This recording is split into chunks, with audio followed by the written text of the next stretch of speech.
സെൽഫിയിലേക്ക് സ്വാഗതം.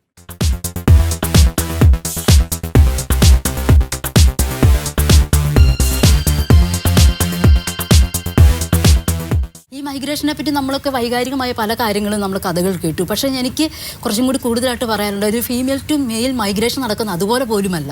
കഠിനമായ യാതനകളെ വീട്ടിൽ പിടിച്ചിട്ട് പൂട്ടിയിട്ട് മർദ്ദിക്കുക, അല്ലെങ്കിൽ ബലമായിട്ട് വിവാഹം കഴിച്ചയപ്പിക്കുക, അല്ലെങ്കിൽ ആ വഴിയാണ് പല ആത്മഹത്യകൾ പോലും നടന്നിട്ടുള്ളത്. ഈ ലെസ്ബിയൻ സൂയിസൈഡ് നമ്മൾ ഫാക്ട് ഫൈൻഡിങ് നടക്കുന്ന സമയത്ത് നമുക്ക് കൃത്യമായിട്ട് കിട്ടിയേക്കുന്നൊരു മനസ്സിലാക്കാൻ പറ്റുന്ന കാര്യമാണ്.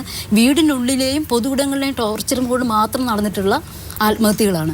ഈ മൈഗ്രേഷൻ പോലും ഒട്ടും ഈസി അല്ല. കാരണം ശീതൾ പറഞ്ഞ പോലെ MTF ആളുകൾ എവിടെയെങ്കിലും ഹിജ്റാസിനെ പറ്റി കേട്ടിട്ടുണ്ടെങ്കിൽ, അങ്ങനെ കൾച്ചറിനെ പറ്റി അറിയാമെങ്കിൽ, അന്യ സംസ്ഥാനങ്ങളിൽ ഒരിടമുണ്ടെന്ന് തന്നെ ഓർത്തുകൊണ്ടായിരിക്കും ഇവിടുന്ന് വണ്ടി കയറി പോവുക. പക്ഷേ ഫീമെയിൽ ടു മെയിലായ ഒരാളുകൾ വണ്ടി കയറി പോകുന്ന ഒരിക്കലും ഒരു ലക്ഷ്യം പോലും കണ്ടിട്ടായിരിക്കില്ല. അങ്ങനെയുള്ള കേസുകൾ നമുക്കറിയാം. ഇവിടുന്ന് വണ്ടി കയറി അവിടെ ഫീമെയിലിനേക്കാൾ എന്താണ് ഫീമെയിൽ ടു മെയിലിന് വരുന്നത്? അവരൊരു ഫീമെയിൽ ആയിട്ടാണല്ലോ ജനിക്കുന്നത്. അതിൻ്റെ അവർ ജന്മം കൊണ്ടുള്ള തന്നെ പല പരിമിതികൾക്കുള്ളിലാണ് അവർ. അതിനോടൊപ്പം തന്നെ അവരുടെ ഈ ഒരു ട്രാൻസ്ജെൻഡർ ഐഡൻറ്റിറ്റി എല്ലാം കൂടെ കൂടിയിട്ട് അവർക്ക് ഒട്ടും തന്നെ എനിക്ക് തോന്നുന്നു സൊസൈറ്റിയായിട്ട് ഇൻട്രാക്ട് ചെയ്യാൻ പറ്റുന്ന ഒരു ഏരിയയിലല്ല ആ കമ്മ്യൂണിറ്റി ഉള്ളത്. ഞാനിപ്പം അവരെ പ്രതിനിധീകരിച്ച് സംസാരിക്കുന്ന ഒരു വ്യക്തി മാത്രമാണ്. എന്തുകൊണ്ടാണ് അത്? നമ്മൾ ഇവിടെ ഒരു ഫേസ് ഇല്ലാത്തത് ഇത്ര ആളുകളില്ലാഞ്ഞിട്ടല്ലല്ലോ. ആളുകളുള്ളതും പ്രശ്നങ്ങളുള്ളതും നിലനിൽക്കുന്ന ഒരു മുഖം കാണിക്കാൻ പോലും ആളില്ലാത്ത. ഇടപെട്ടോടെ നമ്മുടെ പത്രങ്ങളിൽ വാർത്ത കാണാം, ആൺവേഷം കിട്ടിയ സ്ത്രീ ആത്മഹത്യ ചെയ്തതായി കണ്ടെത്തി എന്നൊക്കെ പറഞ്ഞിട്ട്. അതൊരു പക്ഷേ ആത്മഹത്യ ഒന്നും അവിടെ നിർബന്ധമില്ല. പല രീതിയിലും ഉപദ്രവിക്കപ്പെടുകയും അത് പാലത്തിൻ്റെ മുകളിൽ താഴേക്ക് വലിച്ചെറിയപ്പെടുകയും 10-20 ദിവസം കഴിഞ്ഞ് ഡെഡ് ബോഡി പൊന്തുമ്പോൾ ആൺവേഷം കിട്ടിയ സ്ത്രീ ആത്മഹത്യ ചെയ്തു എന്ന വാർത്തയായിരിക്കും വരുന്നുണ്ടാവുക. ഞങ്ങളൊക്കെ അത് അന്വേഷിച്ച് പോയിട്ടൊക്കെ ഉണ്ട് പോലീസ് സ്റ്റേഷനിലൊക്കെ. അതുപോലെ 2 കൂട്ടുകാരികൾ ആത്മഹത്യ ചെയ്തു എന്നൊക്കെ കാണുന്ന വാർത്തകളൊക്കെ പലപ്പോഴും ഇത്തരം ബന്ധങ്ങൾ പുറത്ത് പറയാൻ സാധിക്കാതെയും അല്ലെങ്കിൽ പുറത്തറിയുന്ന സമയത്ത് ഉണ്ടാകുന്ന പീഡനവും കാരണം ആത്മഹത്യകൾ പലതും സാധിക്കുന്നുണ്ട്. മെയിൽ ടു ഫീമെയിൽ ആയിട്ടുള്ള ആളുകളുടെ ഫസ്റ്റ് ഐഡൻറ്റിറ്റി മെയിലാണ്. മെയിൽ എന്ന നിലയിൽ സമൂഹം അനുവദിക്കുന്ന പല സൗകര്യങ്ങൾ അവർക്ക് ഉപയോഗിക്കാൻ പറ്റും. ചേല ചുറ്റാതിരിക്കാം, നാട് വിടുന്നവരെയൊക്കെ. പക്ഷേ സ്ത്രീ ആയിട്ടുള്ള ഒരാൾ സ്ത്രീ എന്ന വേഷത്തിലായിരിക്കാം ഒന്ന് പോകുന്നുണ്ടാവാം. അല്ലെങ്കിൽ സ്ത്രീ വേഷം കെട്ടി പോകുമ്പോൾ അത് തിരിച്ചറിഞ്ഞു കഴിഞ്ഞാൽ അവൾ സ്ത്രീ ആണല്ലോ എന്ന് മനസ്സിലാക്കിയാൽ ഉപദ്രവം ഉണ്ടാവും. അതുകൊണ്ട് സ്ത്രീ എന്നൊരാൾ വേറൊരു ചോയ്സ് എടുക്കുമ്പോൾ ഉണ്ടാകുന്ന വലിയ വിഷയം തന്നെയാണ്. ഇപ്പോൾ 2 ആണുങ്ങൾ സ്വർഗ പ്രണയിതാക്കൾ, 2 ആണുങ്ങൾ നാട് വിട്ടു പോകുന്നു. ഇല്ലെങ്കിൽ വെച്ചിട്ടുണ്ടെങ്കിൽ അവർ വീട്ടിൽ നിന്ന് എന്ത് തന്നെ സംഭവിച്ചാലും ഞങ്ങൾ ഇവിടെ തന്നെ ജീവിക്കുന്നു വിചാരിച്ചിട്ട് പുറത്തിറങ്ങുന്നു. അവർ പലതരത്തിൽ തൊഴിൽ ചെയ്യുന്നു. ഇല്ലെങ്കിൽ ആണുങ്ങൾക്ക് പറ്റുന്ന തൊഴിലുകൾ ചെയ്യുന്നു. അങ്ങനെ ജീവിക്കാമെന്ന് വിചാരിക്കണം. അവരൊരു വീട്ടിൽ താമസിക്കുന്നു. 2 സ്ത്രീകൾക്ക് ആരെങ്കിലും ഇവിടെ വീട് കൊടുക്കുമോ?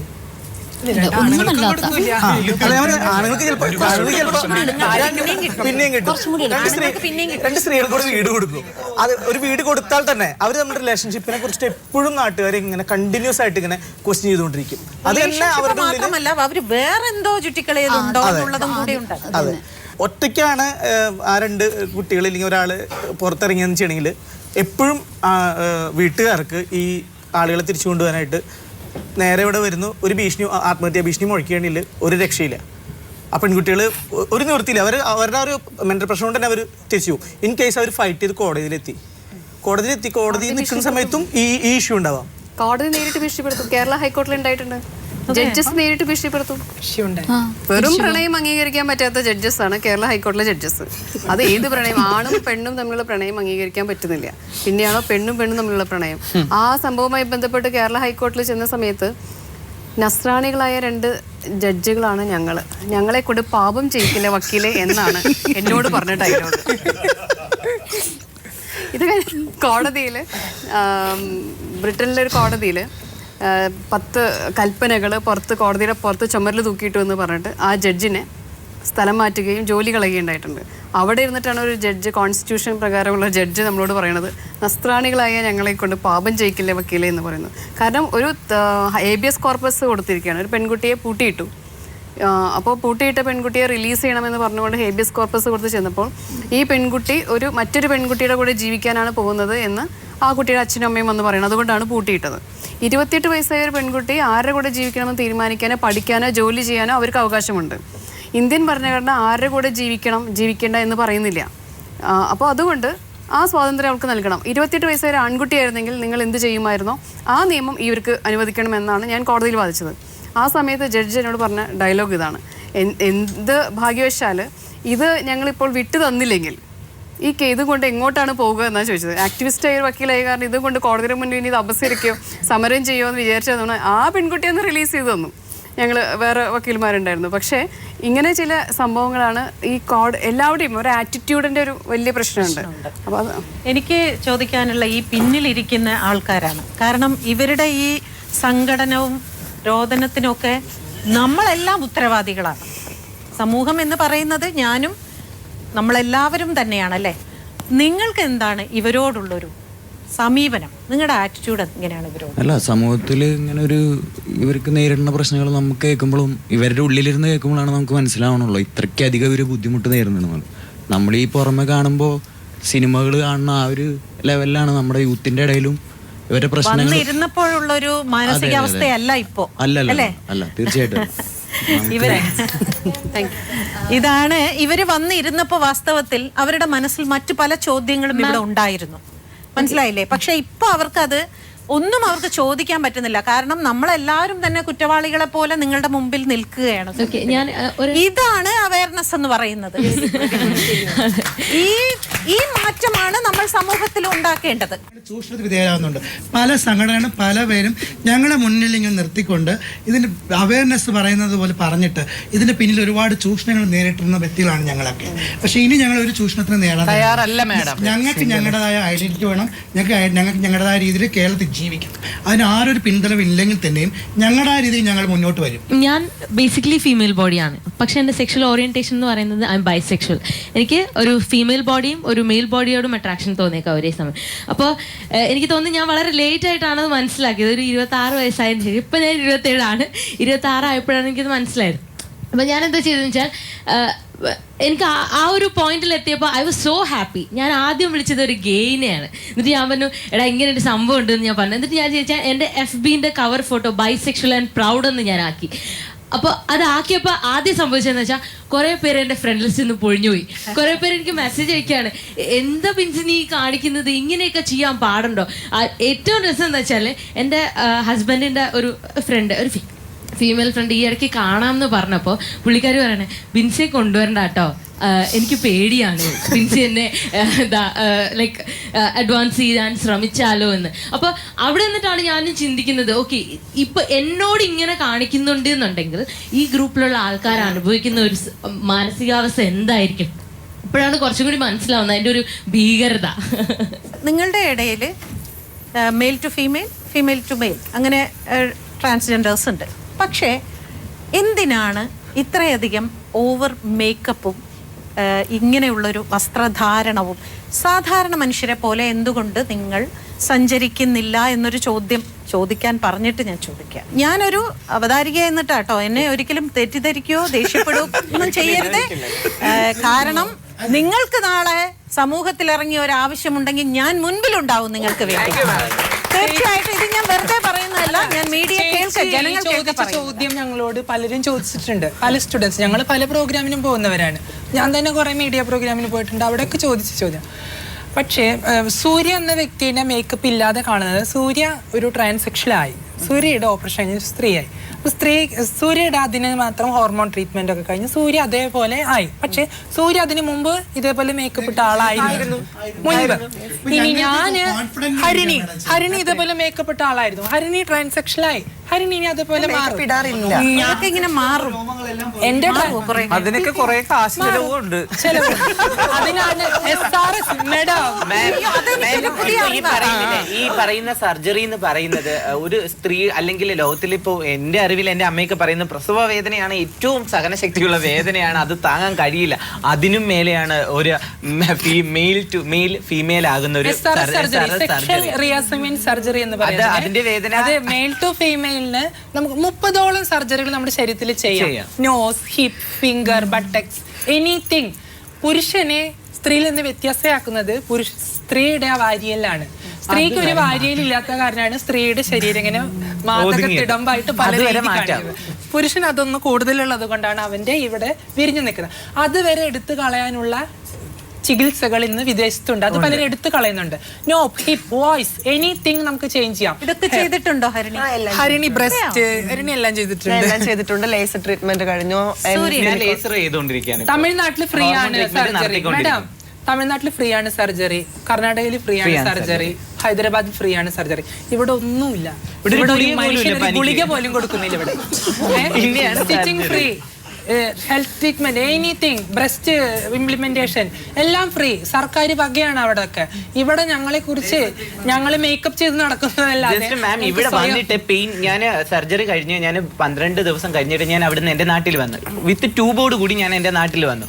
നാട്ടിൽ വന്നിട്ട് പെയിൻ സഹിക്കാൻ വയ്യാതെ ഈ കേരളത്തിൽ ഉടനീളമുള്ള എൻ്റെ ഫ്രണ്ട്സുകളുടെ എല്ലാവരോടും ഞാൻ മെഡിക്കൽ റെഫറൻസ് എല്ലാവരോടും പെയിൻ കില്ലർ ടാബ്ലറ്റിന് അവൈലബിൾ അല്ല. നിങ്ങൾ തമിഴ്നാട്ടിൽ പോകും, അല്ലെങ്കിൽ നാഗർകോവിൽ ഭാഗത്തെങ്കിലും കാണും പോകും. കാരണം വേദന കൊണ്ട് പൊളഞ്ഞിട്ട് കൂടി എനിക്കൊരു ടാബ്ലറ്റ് പോലും കിട്ടാൻ പറ്റാത്ത അവസ്ഥ. ബ്ലീഡിംഗ് ആയിട്ട് ഹോസ്പിറ്റലിൽ പോയാൽ എന്തെന്ന് പറഞ്ഞ് ഡോക്ടർമാർ മെയിൽ ടു ഫീമെയിൽ ട്രാൻസ്ജെൻഡേഴ്സ് ആവാനായിട്ട് മാക്സിമം 1 ലക്ഷം ഒക്കെ ഉണ്ടെങ്കിൽ നമുക്ക് castration, penis castration, breast implementation ഒക്കെ മാക്സിമം ചെയ്യാൻ സാധിക്കും.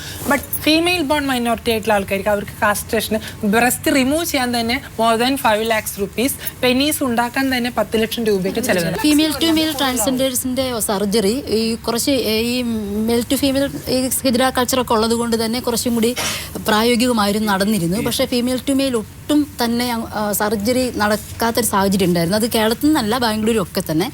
ഈ അടുത്ത കാലത്ത് ബാംഗ്ലൂർ നമ്മൾ അതിൻ്റെ കൗൺസിലിംഗ് ന്യൂഹാനിസ് വഴിയും വിക്ടോറിയ ഹോസ്പിറ്റൽ, അത് ഗവൺമെൻറ് ഹോസ്പിറ്റലാണ് വിക്ടോറിയ ഇപ്പം ഫീമെയിൽ ടു മെയിൽ സർജറി ചെയ്യുന്നുണ്ട്. അത്ര ഫ്രീ അല്ല, ഒട്ടും ഫ്രീ അല്ല. എന്നാലും ഒരു 30,000 രൂപയ്ക്കുള്ളിൽ അതിൻ്റെ ബോട്ടം ഇങ്ങനെ ടോപ്പ് സർജറി മാത്രം നടത്താം. ശീതൾ പറഞ്ഞ് ശരിയാണ്, അത് ഏറ്റവും പെർഫെക്റ്റ്ലി ഫിനിഷ് ആവണമെങ്കിൽ വളരെ കോസ്റ്റ്ലി ആയിട്ടുള്ള സർജറിയാണ്.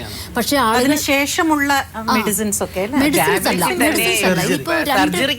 സർജറി അത് പ്ലാസ്റ്റിക് സർജറി തന്നെയാണ്. അതെ, രണ്ട് തരത്തിലാണ്. ആദ്യം കൗൺസിലിംഗ്, മെന്റലി അവരതിന് പ്രിപ്പയർ ആണോ, അപ്പോൾ അവർക്ക് അതിനകത്ത് അവർ ഫിക്സ് ആണോ എന്ന് ഡോക്ടേഴ്സിൻ്റെ അടുത്ത് കൗൺസിലിങ്ങിന് പോകും. അതിന് സർട്ടിഫിക്കറ്റ് ഉണ്ടെങ്കിൽ മാത്രമാണ് അടുത്ത് സർജറിയിലേക്ക് അവർ ഫീമെയിൽ ടു മെയിൽ സർജറി മൊത്തം കുറച്ചും കൂടി ഇങ്ങനെ ക്ലിയർ ആയിട്ടാണ്, അതിൻ്റെ ഒരു സീരിയലായിട്ടാണ് പോരുന്നത്. അപ്പോൾ അതിൻ്റെ അടുത്ത് ഹോർമോൺ ട്രീറ്റ്മെൻറ്റ് തുടങ്ങും. ആ സമയത്ത് മീശ വരും, താടി വരും, പിന്നെ സൗണ്ട് മാറും. പിന്നീടാണ് അവർ ടോപ്പ് സർജറി ചെയ്യുന്നത്, അത് ബ്രസ്റ്റ് റിമൂവ്മെൻറ്റ് സർജറി ചെയ്യുന്നത്. പിന്നെ താഴേക്കുള്ള ബോട്ട സർജറിയുടെ കാര്യമാണ് ഇപ്പം ഒരു സ്ഥലത്തും അത്ര പ്രാപ്യമല്ല. അത് കുറച്ച് കോസ്റ്റ്ലിയാണ്, നല്ല പൈസ വേണം. പക്ഷെ വിക്ടോറിയ ഇപ്പോൾ വരെ ചെയ്യുന്ന ആളുകൾ മുഴുവൻ ടോപ്പ് സർജറി കൊണ്ട് അവർ ഓക്കെയാണ്, അവർക്ക് താല്പര്യമുണ്ട്. അവൈലബിൾ അല്ല എന്ന് പറയുന്നത് ഫീമെയിൽ ടു മെയിൽ ആണ്. അത് കുറച്ചും കൂടി അവൈലബിൾ ആയത് ഫീമെയിൽ ടു ബോണ്ട് ടോപ്പ് സർജറിക്ക് അവൈലബിൾ ആണ്, ബോട്ടം താഴെയുള്ള സർജറിക്ക് ഇല്ല. പെനിസ് കൺസ്ട്രക്ഷൻ എന്ന് പറയുന്ന സർജറി ഭയങ്കര കോസ്റ്റ്ലി ആയിട്ടുള്ള സംഭവമാണ് മാഡം. ഒരുപാട് ലക്ഷം രൂപ ചെലവുള്ള സംഭവമാണ് പെനിസ് കൺസ്ട്രക്ഷൻ എന്ന് പറയുന്ന സംഭവം. പെനീസ് കൺസ്ട്രക്ഷൻ ചെയ്യാനായിട്ട് കേരളത്തിൽ തന്നെ ഉള്ള നമ്മൾ ഫീമെയിൽ ടു മെയിൽ ആയ ആളുകളെല്ലാം തന്നെ പല സാഹചര്യങ്ങൾ കൊണ്ട് മൈഗ്രേറ്റ് ചെയ്ത് കേരളം വിട്ട് ജീവിക്കുന്ന ആളുകളാണ്. അതിൽ പ്രധാനപ്പെട്ട ഇപ്പോഴത്തെ ഒരു കാര്യമാണ്, ആളുകൾ കുറച്ചും കൂടി അവർക്ക് ജീവിക്കാൻ, അവർക്ക് സന്തോഷത്തോടെ അഭിമാനത്തോടെ ജീവിക്കാൻ പറ്റുന്ന ഒരു സാഹചര്യം കുറച്ചുകൂടി ഉണ്ട്. പിന്നെ ഇതുപോലെ SRS പോലുള്ള കാര്യങ്ങൾ കുറച്ചും കൂടി അവിടെയാണ് നടക്കുന്നത്. കേരളത്തിലെ ആരോഗ്യ മേഖല എന്ന് വെച്ച് നോക്കുമ്പോൾ ഞാൻ SRSൻ്റെ കാര്യം മാത്രമല്ല പറയുന്നത്, വേദനിപ്പിക്കുന്ന മറ്റു പല കാര്യങ്ങൾ കൂടിയാണ്. കേരളത്തിലെ ഒരു ഹോസ്പിറ്റലിൽ പോയി ഒരു ഫീമെയിൽ ടു മെയിലായ ആൾക്കാർ അവരുടെ ശാരീരികമായ ഒരു മനുഷ്യൻ്റെ ഏറ്റവും ബേസിക് അവകാശമാണ് ഒരു അസുഖം വന്ന ഡോക്ടറെ കാണുക എന്നുള്ളത്. അപ്പോൾ ഡോക്ടറെ കാണുന്ന സമയത്ത് കൃത്യമായിട്ട് ഡോക്ടറോടും വക്കീലോടും കള്ളം പറയും, നേരത്തെ പഠിച്ചു വെച്ചുകൊണ്ട് ഉള്ള സത്യം പറയും, ഞാൻ ഇന്ന ആളാണെന്ന് പറയും. അപ്പോഴേ ഡോക്ടറുടെ സ്വഭാവം മാറും. ഡോക്ടർ ഈ തൃശ്ശൂർ ഡിസ്ട്രിക്ട് ഹോസ്പിറ്റലിൽ നടന്ന കാര്യമാണ്. ആളെ കണ്ടാൽ ഒട്ടും പറയില്ല, പെൺകുട്ടിയാണെന്ന് പറയില്ല, ഒരു പയ്യനാണ്. ആള് ആദ്യമേ തന്നെ പറഞ്ഞു ഞാൻ പെൺകുട്ടിയാണെന്ന് പറയാൻ പോയത് കൊണ്ട് ഡോക്ടർ ബാക്കിയൊന്നും കേട്ടില്ല. ഒരു റൂമിലേക്ക് കയറ്റി നേഴ്സ്, വാർഡൻ എല്ലാ ആളുകളും കൂടെ വന്നിട്ട് ഡ്രസ്സ് അഴിച്ചു നോക്കും. ആദ്യമായിട്ട് അവർക്ക് അറിയേണ്ട രോഗമല്ല, ആദ്യമായിട്ട് അവർ അറിയാൻ ആഗ്രഹിക്കുന്നത് ഇതാണോ പെണ്ണാണോ എന്നുള്ളത്, സത്യമാണോ എന്നുള്ളതാണ്. അത്രയ്ക്കും മോശം ട്രീറ്റ്മെൻറ്റാണ് നമ്മൾ ഗവൺമെൻറ് ഹോസ്പിറ്റലുകളിലുള്ളത്. ഇപ്പോൾ ആളുകൾ എന്താ ചെയ്യുക, അപ്പോൾ ഹോസ്പിറ്റലിൽ പോവില്ല. അവർക്ക് ഈ അപമാനിക്കപ്പെടുന്നതിനുള്ള ഒരു ബുദ്ധിമുട്ട് കൊണ്ട് ഹോസ്പിറ്റലിലേക്ക് പോലും പോകാൻ മേലാത്തൊരു സാഹചര്യം നമ്മളിങ്ങനെ കാണുന്നുണ്ടായിരുന്നു. ഇപ്പോൾ നമ്മൾ അതിന് വേണ്ടിയിട്ടാണ് ഇപ്പോൾ ഈ കേരളത്തിൽ SRSനും അല്ലാത്ത കൗൺസിലിങ്ങിനുണ്ടല്ലോ. ഇപ്പം ആദ്യം തന്നെ ഇതൊരു കുറ്റമാണോ എന്നുള്ള ആശങ്കകളോട് തന്നെയാണ് ആൾക്കാർ ഒരു കൗൺസിലിംഗ് സമീപിക്കുക. അപ്പോൾ ഡോക്ടർ കൂടെ പറഞ്ഞു കൊടുക്കും ഇത് ഭയങ്കര കുറ്റമാണ്, ഇത് ചെയ്യാനേ പാടില്ല എന്ന് പറഞ്ഞാൽ എന്തെങ്കിലും കുറുക്കുവഴിയും പറഞ്ഞു കൊടുക്കും. അതോടുകൂടി പോയ അതിനെക്കഴിഞ്ഞ് ഇരട്ടി ടെൻഷനുമായിട്ട് അവർ തിരിച്ചു വന്ന് പോകാൻ നേരത്തെ ആത്മഹത്യ ചെയ്യണമെന്നില്ലെങ്കിലും വന്നു വരുമ്പോൾ തീർച്ചയായിട്ടും അങ്ങനെ ആത്മഹത്യ ചെയ്യണം തോന്നിപ്പോവും. അപ്പോൾ കുറച്ചും കൂടി സെൻസിറ്റീവായ കൗൺസിലിംഗ് കൊടുക്കാനും കൂടി വേണ്ടിയിട്ട് കേരളം മുഴുവൻ നമ്മളിപ്പോൾ ശ്രമിച്ചു വരികയാണ്. നിംഹാൻസ് ഡോക്ടർ വഴിയും ഇവിടെ ഒരു നെറ്റ്വർക്ക് ഇപ്പോൾ സഹയാത്രിക അതിൻ്റെ ഒരു പ്രവർത്തനങ്ങൾ നടത്തിക്കൊണ്ട് വരികയാണ്. സൂര്യക്ക് കയ്യിൽ കാശുള്ളത് കൊണ്ട് അല്ലെങ്കിൽ സൂര്യ സ്വയം സമ്പാദിച്ചത് കൊണ്ട് കുറച്ച് പൈസ കൊണ്ട് പോയി ചെയ്യാൻ പറ്റും. അതുപോലെ താഴെയുള്ള ആൾക്കാർക്കൊന്നും ഇത് ചെയ്യാൻ പറ്റാതെ എജഡ ഗ്രൂപ്പിൽ പോയി അവിടെ നിന്ന് കടം വാങ്ങി പ്രശ്നം നേരിടുന്ന ധാരാളം ട്രാൻസ്ജെൻഡേഴ്സ് ഉണ്ട്. അതുപോലെ ബ്രസ്റ്റ് വരാൻ വേണ്ടി മാലാടി, ഗർഭനിരോധന ഗുളികയായ മാലാടി കഴിച്ച ബ്രസ്റ്റ് വരുന്നുള്ളൊരു കേൾവിയുള്ളത് കൊണ്ട് അവരത് കഴിച്ചിട്ട് ക്യാൻസർ വന്നിട്ട് പ്രശ്നമാവുന്നവരുണ്ട്. അപ്പോൾ ഇതൊക്കെ ഇതിൻ്റെ ഒരു ഭാഗമാണ്. കാരണം ഇത്തരം സർവീസുകൾ നമുക്ക് നിലവിൽ ഉണ്ടെങ്കിൽ, അത്തരം സർവീസുകൾ നിലവിൽ നമുക്ക് സംവിധാനങ്ങൾ ഉണ്ടെങ്കിൽ നമ്മൾ അത്തരം മോശം അല്ലെങ്കിൽ അത്തരം ഒറ്റയ്ക്ക് ചെയ്യാവുന്ന ചികിത്സകൾക്ക് നമ്മൾ പോയില്ല. ഇന്ന് പലരും ഒറ്റയ്ക്ക് ബ്രസ്റ്റ് വരാൻ വേണ്ടി ഇഞ്ചക്ഷൻ ചെയ്യുന്നു, ഗുളിക കഴിക്കുന്നു. അതൊക്കെ അവരുടെ ബോഡീനെ ബാധിക്കാം. പിന്നെ ഇത്തരം കാസ്ട്രേഷൻ സർജറികളൊക്കെ നമ്മുടെ ആയുസിന് കുറയ്ക്കുന്ന ഒരു സംഭവമുണ്ട്. അതുകൊണ്ട് 2 വർഷത്തെ കൗൺസിലിന് ശേഷം ഒരു വ്യക്തി ശരിക്കും ഒരു കാസ്ട്രേഷന് പോകാവൂ. അപ്പോൾ അത്തരം നിലപാടുകളും അത്തരം കാര്യങ്ങളൊക്കെ നമ്മൾക്ക് കൊണ്ടുവരണം. എങ്കിൽ മാത്രമേ ഇതിനെക്കുറിച്ചുള്ള ഞങ്ങളുടെ ഇടയിൽ ഒരു ബോധം, അല്ലെങ്കിൽ പലരും തെറ്റായ സർജറികളൊക്കെ ചെയ്ത് പ്രശ്നങ്ങൾ നേരിടുന്ന പല പ്രശ്നങ്ങൾ. പക്ഷെ അതൊന്നും കാണാൻ ഇവിടെ ആരുമില്ല. ശീതൽ പറഞ്ഞതിനോട് കണക്ട് ചെയ്ത് പറയും. അതായത് ഇത് നമ്മുടെ നാട്ടിൽ ഇംപ്ലിമെന്റ് ചെയ്യുന്നത്, നമ്മുടെ നാട്ടിലിപ്പോൾ ഞാൻ നേരത്തെ പറഞ്ഞില്ല, ഗവൺമെന്റ് ഇത് ഇംപ്ലിമെന്റ് ചെയ്യാൻ നോക്കുന്നു. അപ്പോൾ ഇംപ്ലിമെന്റ് ചെയ്യാൻ നോക്കുമ്പോൾ ഇതിനുള്ളിൽ വളരെ സീരിയസ് ആയിട്ട് പഠിച്ചിട്ടുള്ള, ഇല്ലെങ്കിൽ കമ്മ്യൂണിറ്റി എന്നുള്ള ഇത്തരം വിഷയങ്ങൾ വളരെ സജീവമായിട്ട് ഇടപെടുന്ന, ഇല്ലെങ്കിൽ ട്രാൻസ്ജെൻഡേഴ്സ് ആയിട്ടുള്ള മറ്റ് സ്ഥലങ്ങളിൽ പോയി ഇത് കണ്ട് ചെയ്തിട്ടുള്ള, അവിടെ ഇത്തരം പ്രോസസ്സുകളിൽ, അതായത് നിയമം നിർമ്മാണമായിട്ട് ബന്ധപ്പെട്ടിട്ടോ ഇല്ലെങ്കിൽ ഇത്തരം കമ്മിറ്റികളിൽ ഉൾപ്പെട്ടിട്ടുള്ള ആളുകളെ, ഇത്തരത്തിലുള്ള ഒരു റിസോഴ്സ് ടീമാണ് ശരിക്കും പറയുകയാണെങ്കിൽ ഇപ്പോൾ ട്രാൻസ്ജെൻഡർ പോളിസിയോ ഇല്ലെങ്കിൽ ഇപ്പോൾ വക്കീലന്മാർ, ഇല്ലെങ്കിൽ ഡോക്ടർമാർ, സൈക്കാട്രിസ്റ്റ്, അങ്ങനത്തെ ഒരു ടീമാണ് ശരിക്കും പറഞ്ഞാൽ ഇത്തരത്തിലുള്ള പോളിസികൾ ഡ്രാഫ്റ്റ് ചെയ്യാനായിട്ട് ഈ ഗവൺമെൻറ്റിനെ സഹായിക്കേണ്ടത്. പക്ഷേ അൺഫോർച്ചുനേറ്റ്ലി നമ്മുടെ നാട്ടിൽ അങ്ങനെയല്ല നടക്കുന്നത്. നമ്മുടെ നാട്ടിൽ അത്തരത്തിലുള്ളൊരു പ്രോസസ്സ്, അതായത് ഇത് ഒരു പിൻവാതിൽ പരിപാടി ആവാൻ പാടില്ല. ശരിക്കും പറഞ്ഞത് നമ്മുടെ നാട്ടിൽ പൊതുവായിട്ടുള്ള ചർച്ചകളിലൂടെ തന്നെ ആയിരിക്കണം ഇത്തരത്തിലുള്ള സംഗതികൾ മുന്നോട്ട് വരേണ്ടത്. എന്നാൽ മാത്രമാണ് അപ്പോൾ ഡെഫിനറ്റ്ലി ആൾക്കാർ ഇത് കേൾക്കും. ആൾക്കാർ ഓക്കെ ഇങ്ങനെ ഇന്ന സാധനങ്ങൾ നടക്കുന്നുണ്ട്, അവരുടെ ഇന്ന രീതിയിലൊക്കെ അവരുടെ റൈറ്റ്സ് വയലേറ്റ് ചെയ്യപ്പെടുന്നുണ്ട്, അതിന് ഇന്ന കമ്മിറ്റി, ഗവൺമെൻറ് ഹ്യൂമൻ റൈറ്റ്സുമായിട്ട് ബന്ധപ്പെട്ടിട്ടോ ഇല്ലെങ്കിൽ പോലീസായിട്ട് ബന്ധപ്പെട്ടിട്ടുള്ള ആക്ഷനുകൾ എടുക്കും, ഉറപ്പായിട്ട് എടുക്കും. അപ്പോൾ അവർക്കെതിരായിട്ടുള്ള അതിക്രമങ്ങൾ ഉണ്ടാകാൻ പാടില്ല. ഇല്ലെങ്കിൽ അവർക്ക് ഇന്ന രീതിയിലുള്ള ആരോഗ്യ സുരക്ഷ ഉറപ്പുവരുത്തുന്നതിനായിട്ട് ആരോഗ്യ മിഷനായിട്ട് ബന്ധപ്പെട്ടിട്ടോ ഇല്ലെങ്കിൽ മെഡിക്കൽ ഡിപ്പാർട്ട്മെൻറ്റായിട്ട് ബന്ധപ്പെട്ടിട്ടോ ഒക്കെയുള്ള സംവിധാനങ്ങൾ ഉണ്ടാക്കണം. അപ്പോൾ ഇതിനൊക്കെ വേണ്ടത് ഒരു റിസോഴ്സ് ടീമാണ്. കേരളത്തിൽ സ്റ്റേറ്റ് ലെവൽ റിസോഴ്സ് ടീമാണ് ഇതിലേക്ക് ഈ സംഗതി ഇനിഷ്യേറ്റ് ചെയ്യേണ്ടത് തന്നെ. പക്ഷെ അൺഫോർച്ചുനേറ്റ്ലി അങ്ങനെയല്ല. ഇപ്പോൾ ഈ ഒരു ഗവൺമെൻറ്, ഇപ്പോൾ സാമൂഹ്യ നീതി വകുപ്പിൽ എത്ര ആളുകൾക്ക് ട്രാൻസ്ജെൻഡർ എന്ന് പറഞ്ഞാൽ അറിയും? ശീതൾ അവിടെ പോയിരുന്നതാണ്. ഇപ്പോൾ കഴിഞ്ഞൊരു വർഷമായിട്ട് ശീതൾ അവിടെ തന്നെയാണ് അവരായിട്ട് സംവദിച്ചുകൊണ്ടിരിക്കുന്നത്. അവർക്ക് ഇതിനെക്കുറിച്ച് യാതൊരു ധാരണയില്ല. അപ്പോൾ എങ്ങനെയാണ് ഒരു പോളിസി ഡ്രാഫ്റ്റ് ചെയ്യുന്നത്? അവിടെ നിന്ന് തമിഴ്നാട്ടിൽ നിന്നോ ഇല്ലെങ്കിൽ കർണാടകത്തിൽ നിന്നോ ഒക്കെ നമ്മളൊരു പോളിസിയുടെ ഡ്രാഫ്റ്റ് ഇവിടെ കൊണ്ടുവന്നിട്ടുണ്ടെങ്കിൽ ഇവിടെ കൾച്ചറിലും ഇവിടെയുള്ള മറ്റു സംവിധാനങ്ങളൊക്കെ ഡിഫറെൻ്റ് ആണ്. അവിടെ ഓൾറെഡി 10-30 വർഷം അവർ സമരം ചെയ്ത് 10,000 ആൾക്കാരാണ് അവിടെ കമ്മ്യൂണിറ്റി ബേസ്ഡ് ഓർഗനൈസേഷൻസിലുള്ളത്. നമ്മളുടെ ഇവിടെ അത്ര ഇല്ല. ഇല്ലെങ്കിൽ അവരുടെ ഒരു റൈറ്റ് ബേസ്ഡ് അവയർനെസ്സിൻ്റെ ലെവൽ ഭയങ്കര കൂടുതലാണ്. മൾട്ടി കൾച്ചറൽ ആയിട്ടുള്ള ആൾക്കാരാണ്. അവർക്ക് ഇതിനെക്കുറിച്ച് നല്ല ധാരണയുണ്ട്, അവർ ആൾക്കാരെ റെസ്പെക്ട് ചെയ്യുന്നുണ്ട്. പക്ഷെ നമ്മുടെ ഇവിടെ അതൊന്നുമില്ല. വിസിബിലിറ്റി ഉണ്ട്. ഞാൻ ചോദിക്കട്ടെ, ഇപ്പോൾ കേരളത്തിലാണ് ഏറ്റവും അധികം, നമ്മളിപ്പോൾ കുറേ നേരമായിട്ട് അത് പറയുന്നത്, കേരളത്തിലാണ് ഏറ്റവും കൂടുതൽ അവഹേളിക്കപ്പെടുന്നത്, ഗവൺമെൻറ് തലത്തിലായാലും സമൂഹത്തിൻ്റെ ഭാഗത്തു നിന്നായാലും ഒക്കെ. മറ്റ് സംസ്ഥാനങ്ങളിലൊക്കെ അവർക്ക് പിന്നെ പ്രൈവറ്റ് സെക്ടേഴ്സിലും ഗവൺമെന്റിലും ഒക്കെ ജോലി കൊടുക്കുന്നുണ്ടോ?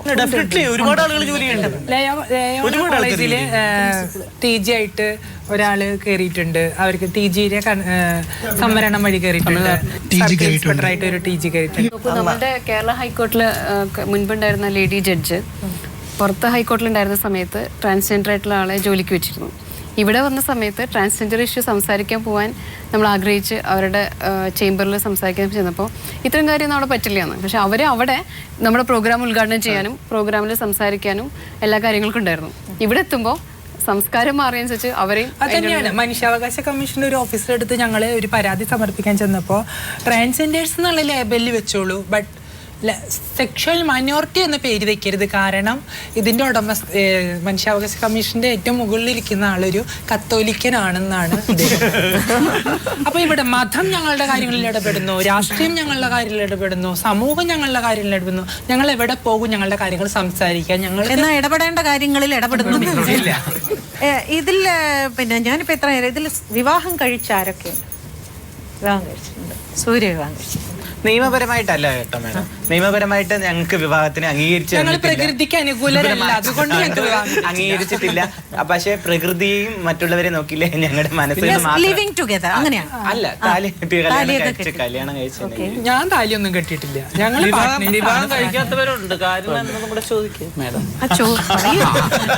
സർവേയില് 90% പേരും സ്ത്രീയുമായി വിവാഹം കഴിച്ച ട്രാൻസ്ജെൻഡേഴ്സ് ആണ്. അതായത് സ്ത്രീ പങ്കാളിയുമായി. കാരണം ഫോഴ്സ്ഫുൾ മാരേജ് എന്നൊരു പ്രധാന ഘടകം ഇതിലുണ്ട്. കാരണം അവർക്ക് ഇഷ്ടപ്പെട്ട ഓറിയന്റേഷൻ. ഇപ്പോൾ സ്ത്രീക്കുട്ടി നേരത്തെ പറഞ്ഞു, ശീതൾ വിവാഹം കഴിച്ചിരിക്കുന്നത് ഒരു ബോയിനെയാണ്.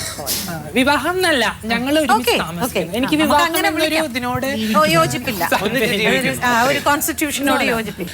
സെക്ഷൽ ഓറിയന്റേഷൻ എന്ന് പറയുന്നത് നമ്മൾ ചിലപ്പോൾ പല വയസ്സിലും തിരിച്ചറിയാം. എനിക്ക് ഒരു സെയിം സെക്സിനോട് താല്പര്യം ഉണ്ടെങ്കിൽ അത് ചിലപ്പോൾ ഏത് വയസ്സിലാണെങ്കിൽ ചിലപ്പോൾ പ്രകടമാക്കിയിരിക്കാം.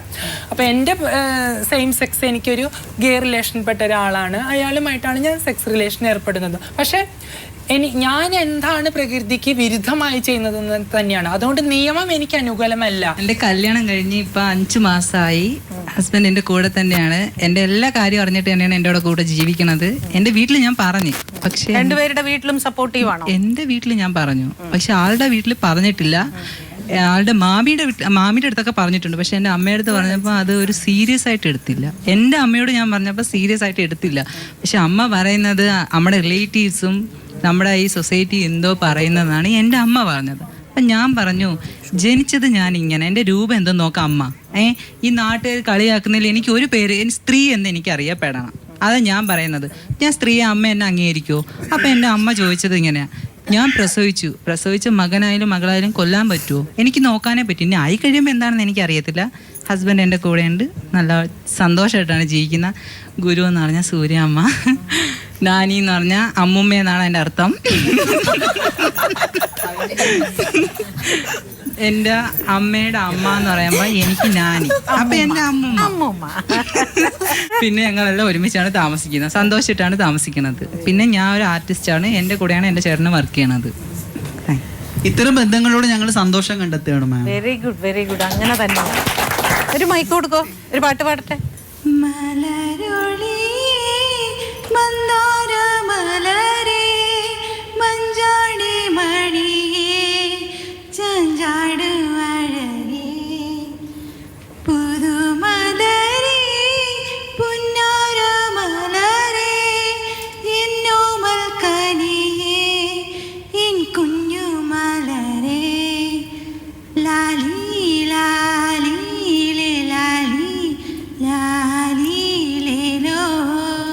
സങ്കടകരമായ കാര്യം, സുപ്രീം കോടതി വിധിക്കെതിരെ പെറ്റീഷൻ കൊടുത്തത് 15ഓളം മതസംഘടനകളാണ് ഈ 370-നെതിരെ. പക്ഷേ ആ ഒരു മതസംഘടനയിൽ ഒന്ന് കണ്ണൂരിൽ ഇവാഞ്ചിക്കൽ സോഷ്യൽ എന്ന് പറഞ്ഞൊരു ക്രിസ്ത്യൻ സംഘടന. അപ്പോൾ മതങ്ങളാണ് ഇവിടെ കുടുംബജീവിതം എന്നൊരു സംഭവം തീരുമാനിക്കുന്നത്. അത് തന്നെയാണല്ലോ ഇപ്പോൾ സിനഡിലും സ്വവർഗ രതിയെക്കുറിച്ചും സ്വവർഗ വിവാഹത്തെക്കുറിച്ചുള്ള ചർച്ചകൾ നടക്കുന്നത്. ഞാനും ശീതളും പങ്കെടുത്ത ഇതിനു മുമ്പുള്ള ഒരു ക്രിസ്ത്യൻ സഭയിലെ ഒരു അച്ഛനുമായിട്ടുള്ള ഒരു ടോക്ക് ഷോ ഉണ്ടായിരുന്നു.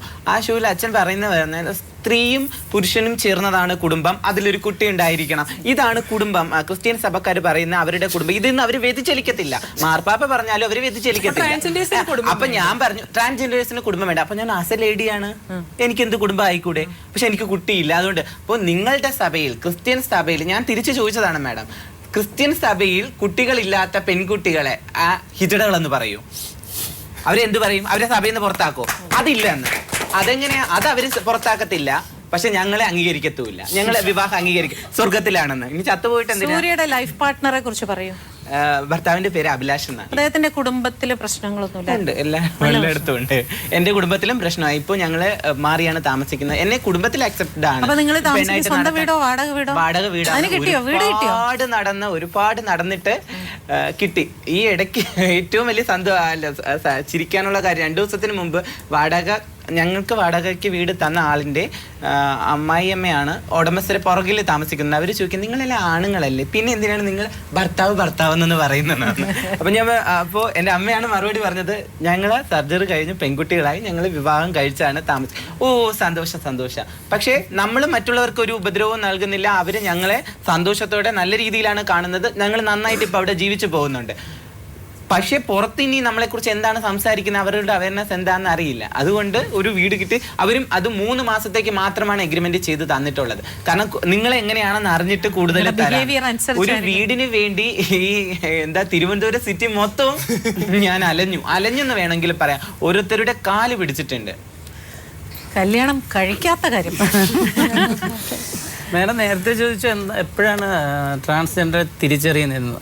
8ാം ക്ലാസ് വരെയൊക്കെ പഠിക്കുമ്പോൾ കൊഴിഞ്ഞു പോകുന്നു എന്ന് പറയുന്നത് സത്യമായ കാര്യമാണ്. കോളേജ് ക്യാമ്പസിലേക്കൊക്കെ പോകുമ്പോഴത്തേക്ക് കൊഴിഞ്ഞു പോകലൊന്നുമില്ല. അവിടെ ഈ പ്രണയമൊക്കെ തുടങ്ങി ബോയ്സുമായിട്ടൊക്കെ കമ്പനിയായി പ്രേമങ്ങൾ തുടങ്ങും.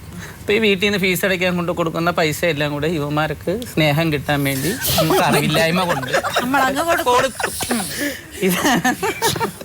കൊടുത്തു കഴിയുമ്പോഴത്തേക്കാണ് അവൻ പഠിച്ച കാര്യങ്ങളൊക്കെ കഴിഞ്ഞ് അവൻ്റെ വീട്ടുകാർ നല്ല അവൻ എല്ലാം പഠിച്ചു കല്യാണമൊക്കെ കഴിഞ്ഞു ഫാമിലി ആയിട്ട് അങ്ങ് പോകുമ്പോൾ നമുക്ക് മെന്റൽ ഡിപ്രഷനായിട്ട് പാർക്ക ഇങ്ങനെയുള്ള ഫ്രണ്ട്സിന്റെ ഇടയ്ക്ക് വരും.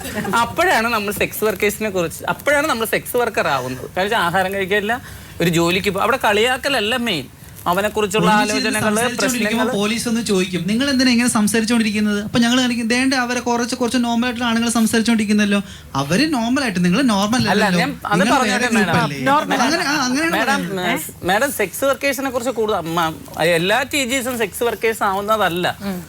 അപ്പോഴുണ്ടാകുന്ന നമ്മളെ മൈൻഡ് എന്ന് പറഞ്ഞാൽ അവനെക്കുറിച്ചുള്ള ഒരു സ്ത്രീയെ പോലെ തന്നെയാണ് അവനെക്കുറിച്ചുള്ള ചിന്തകൾ, കാര്യങ്ങൾ. ഒരു സ്ഥാപനത്തിൽ ജോലിക്ക് പോകുമ്പം നമ്മൾ ചിലപ്പോൾ അതിനെ ആലോചിച്ചുകൊണ്ട് നിൽക്കും. അപ്പോഴായിരിക്കും അവർ നമ്മളെ കളിയാക്കുന്നത്. ഇത് രണ്ടും കൂടി ആകുമ്പോൾ നമ്മൾ അവിടെ വിട്ട് വരും. പിന്നെ വൈകുന്നേരം ആഹാരം കഴിക്കണം.